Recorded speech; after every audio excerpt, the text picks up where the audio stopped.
حضرت فاروق اعظم رضی اللہ تعالی عنہ فرماتے ہیں کہ نبی اکرم صلی اللہ علیہ وآلہ وسلم نے ارشاد فرمایا، اللہ تعالیٰ کے بندوں سے بعض وہ لوگ بھی ہیں جو نہ نبی اور نہ شہید، لیکن خدا کے نزدیک قیامت کے دن ان کا جو درجہ ہوگا اسے دیکھ کر نبی اور شہید بھی ان پر رشک کریں گے۔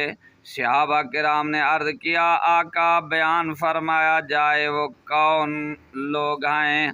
فرمایا یہ وہ لوگ ہیں جو آپس میں صرف اللہ تعالیٰ کے لیے محبت رکھتے ہیں، حالانکہ ان کا آپس میں کوئی رشتہ اور ناتا ہے، نہ لین دین کا تعلق ہے۔ خدا کی قسم ان کے چہرے نورانی ہوں گے اور وہ نور کے ممبروں پر بیٹھے ہوں گے۔ جب دوسرے لوگ ڈر رہے ہوں گے تو انہیں غم نہ ہوگا۔ اولیاء کاملین کا ترا امتیاز ہے۔